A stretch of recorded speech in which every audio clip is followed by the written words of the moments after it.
Magandang araw sa inyong lahat mga kamatyas. Grabe ang nangyari sa ating last game na tinutukan kagabi sa ating live streaming. Game 14, World Chess Championship between Ding Liren and Gukesh. Maraming salamat po muli sa mga sumuporta at nakisubaybay sa ating live streaming. Ngayon ay ating didetalyihin ang nangyari mga kamatyas.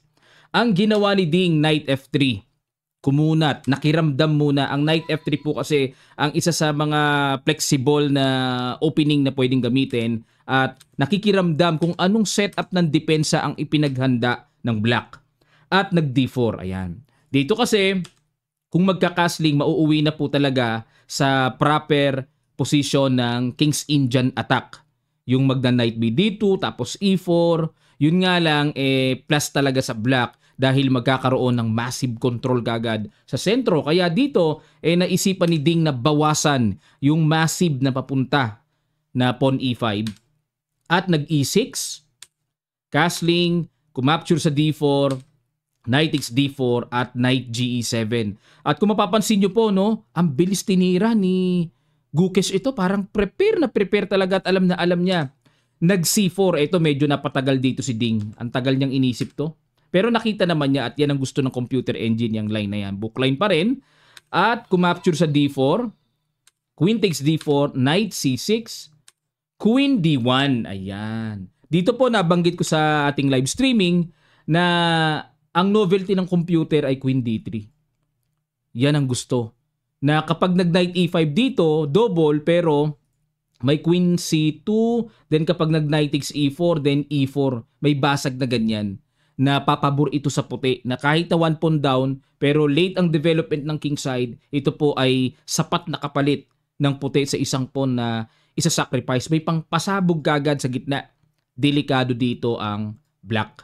Okay, kaya ang ganda ng novelty na yan eh. Pero sumunod pa rin si Ding sa linya, nag-Queen D1, D4, okay, para ma-occupy ang sentro, basag kagad bago pa tumigas ang lahat.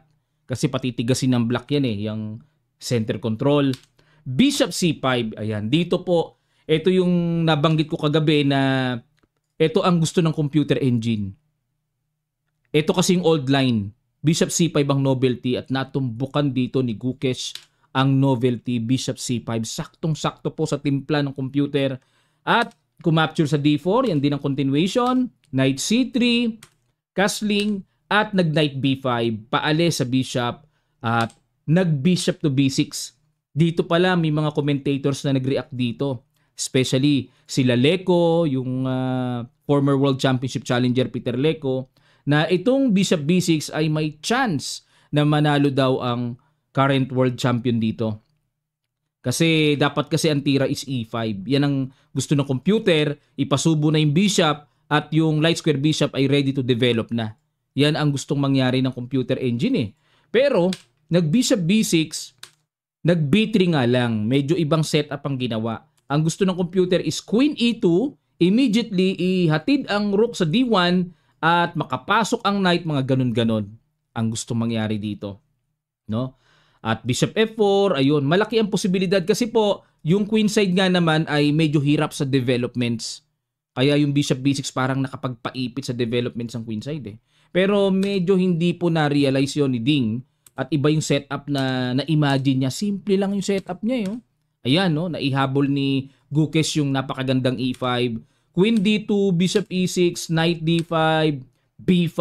O diba talaga naghahanap si Gukesh ng mga imbalances. Pero kinapture lang, capture. Knight F4. Bagamat itong Knight F4 ay parang something kakaiba pero templado pa rin po yan. Kinapture, may bawi din sa C6. Kinapture na exchange, Rook B8, Rook D1, Queen B6, Bishop F3, sakto. At kumapture, capture. Ayan, kapansin-pansin lang po, no? Simulat sa pool talaga ng kanilang pinagsimulang laban sa match na ito ay laging dihado sa oras si Ding. Masyado siyang kumain. Tingnan nyo, layo oh. Mahigit kalahati lagi ang lamang na oras ni Gukesh. Yun ang mabigat kasi sa side ni Ding eh. Nag B4, ito pong B4 is good move para ma-fix yung 2 pawns. Parang itong pawn na yan ay katumbas lang ng 2 pawns sa control na usapan. At dito, nag-A4 na si Ding. Medyo parang alanganin din po. So ang simple lang dito is Rook D2 or Rook D4, then pile up. Napakasimple po ng position at walang masyadong something dito kasi pag A4 tingnan nyo capture parang alam nyo yung decided si Ding na okay sa'yo na yung pawn ko. Parang pinapakain talaga yung pawn eh. Pwede namang hindi ipakain. May option naman na hindi ipakain eh. Na nag-meet siya patuloy. Ayan talagang pinakain talaga eh. So 1 pawn down siya.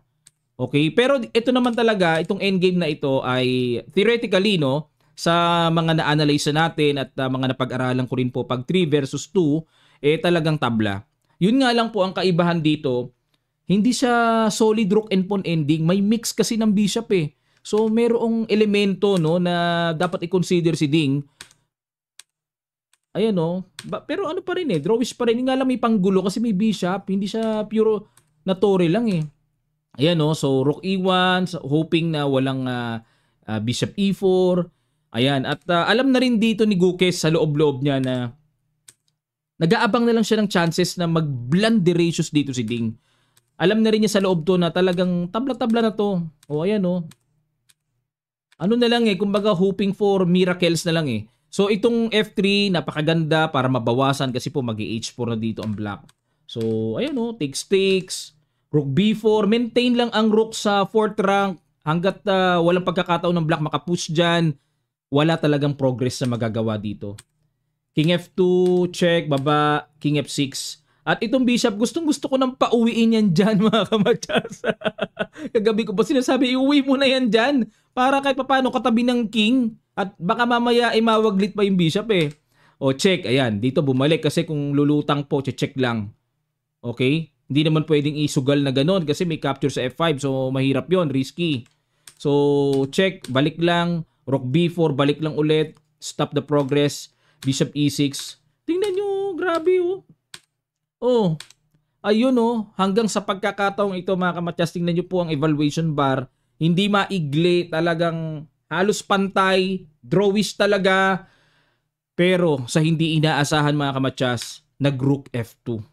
Blunderacious ang ginawa dito ni Ding. Hindi na po ako sisigaw kasi kawawa naman si Ding eh. Sa side po kasi nila Ding talagang grabe na pighati talaga yan.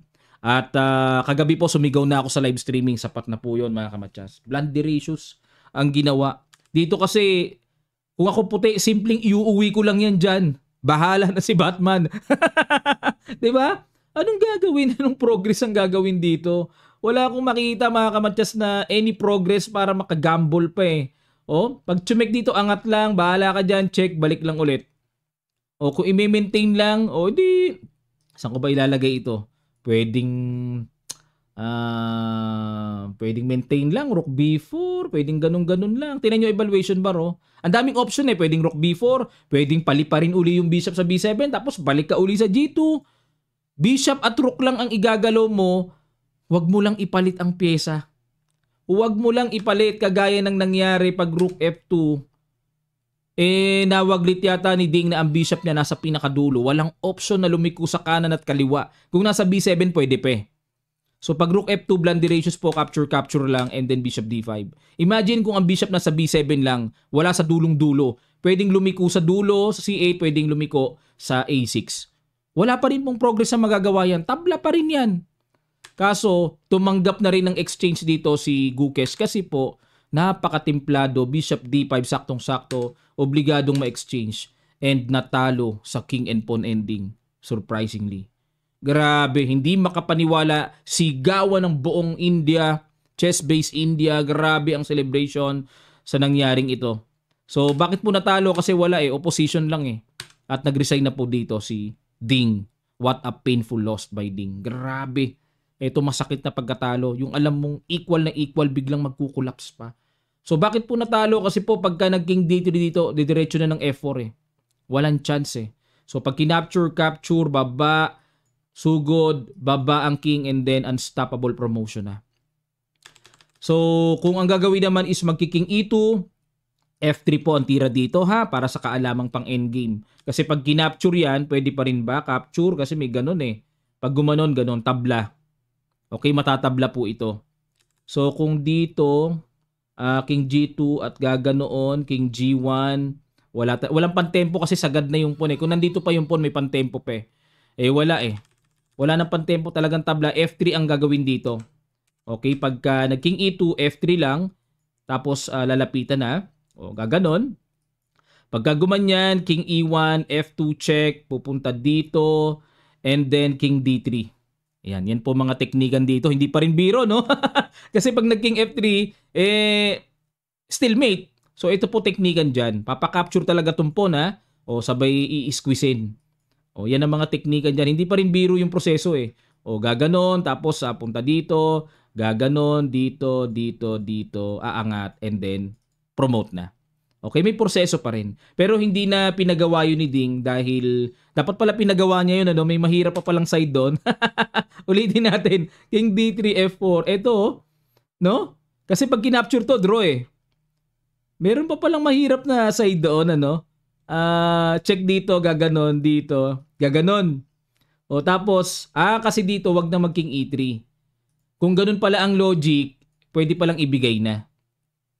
O tapos, kakapture King D3. Ganun na rin pala, mas shortcut to. Tapos, squeeze, kuha yung pawn sa G3. Kung pupunta naman dito, F1 Queen. Ayun. Ibigay na talaga tapos King F3. O, kahit ano po kasi yan, basta makuha na to, yung pawn kasi pasok na sa 4th rank eh. So theoretically, wins po yung ganito. Okay, dito, dito, dito, dito. Unstoppable talaga. Wala makaka-promote talaga mga kamatsas. Okay, so youngest ever world champion Ding Liren. Na-break niya yung kay Garry Kasparov, no? Grabe, na-break niya yung kay Magnus Carlsen. Kaya grabe itong si Gukes. Talagang believe ako sa kanyang fighting spirit. Talagang kuhang-kuha niya ang respeto ng tao pagdating po sa fighting side. Napaka-fighter nitong batang to. Siya pa yung halos nagpipilit. Iwas ng iwas sa mga exchange Ding. Maraming salamat po mga kamatsas sa inyong pagsubaybay at pagsuporta sa mga nag-react po sa ating live streaming, sa mga nag-share po ng inyong stars, super chats, Gcash. Thank you po. At abang tayo, no? May paparating na malakasang tournament si Wesley So, di 17. Kasali si Magnus, Wesley So. Kung tama at tugma sa time natin, live stream natin mga kamatsas. Ha? Maraming salamat po mga kamatsas. Thank you so much and congrats po ulit sa dalawang mandirigma na ito, especially kay youngest world champion Gukes. Kita kits!